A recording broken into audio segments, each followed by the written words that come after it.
Nobody is going to know. Oh, they are gonna know. Welcome to this deep dive into, well, what we're calling the redacted stadiums. Today, we are looking at this hilarious situation where a massive sports governing body tries to, literally censor physical reality. Right, and how internet culture just instantly turns that rigid legal panic into an absolute joke. It is honestly the perfect case study in how not to handle brand control. Completely. I mean, we are talking about a multi-billion-dollar empire making themselves look totally ridiculous trying to protect their official sponsors. Yeah, and in the process, they ended up handing this masterclass in viral marketing to the exact company they were desperately trying to silence. Exactly. So for you listening at home, you have to picture this visual because it is incredibly absurd. You walk up to this iconic stadium in the San Francisco Bay Area, right? It's during the World Cup. Yep, massive event. Massive. And up on the side of the building is this giant, famous Levi's logo. But FIFA essentially forced the venue to cover it up with a huge white plastic tarp. Just a cheap plastic tarp over a multi-million-dollar sign. Right. And they wrap this tarp so tightly that anyone with eyes can instantly recognize that iconic Levi's Batwing shape just poking right through the plastic. I mean, it is like wearing a tiny domino mask and actually thinking nobody recognizes your jawline. It's so funny. But yeah, that is the physical manifestation of FIFA's clean venue policy. They essentially want to redact the physical identities of these buildings. Redact an entire building. Right, Yeah. literally. They do it to ensure their official paying sponsors don't share any visual real estate with anybody else. So they legally force these famous NFL stadiums to have their permanent identities stripped away. And they temporarily rename them these incredibly generic things, right? Like San Francisco Bay Area Stadium Yeah. or Los Angeles Stadium. Exactly. Just totally scrubbed of any personality. Wait, I mean, I get protecting tournament sponsors, but Levi's bought those naming rights for hundreds of millions of dollars.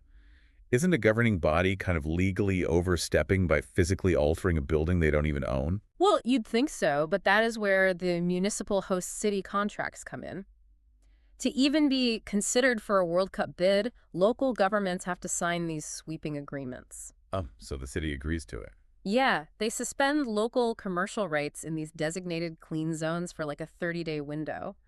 The city basically signs away the stadium's structural identity to guarantee total control over the broadcast visuals. Which is, their incredibly heavy-handed defense against ambush marketing. Exactly. It's like setting up a rogue hot dog stand right outside the gates of a five-star Michelin restaurant. You're just feeding off the premium foot traffic that the restaurant paid an absolute fortune to generate. Right. The governing body views permanent non-sponsor naming rights as these free riders. They think they're trying to steal global attention without paying the exorbitant entry fee to join their exclusive luxury marketplace. They're terrified of any brand getting unauthorized screen time. Terrified. Which is wild because that extreme control is exactly what creates the loophole for ambush marketing to evolve in the first place.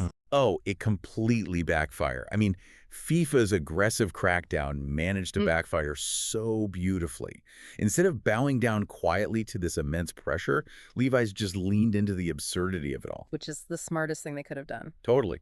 They changed their social media profile pictures to a photo of the covered-up Tarp Wraps logo, and then they posted an Instagram reel using the exact viral TikTok audio we started the show with. They invoked the Streisand effect perfectly. I mean, the true value of modern ambush marketing isn't just, being seen on a broadcast anymore. Right. It is in weaponizing the governing body's own legal rigidity against them.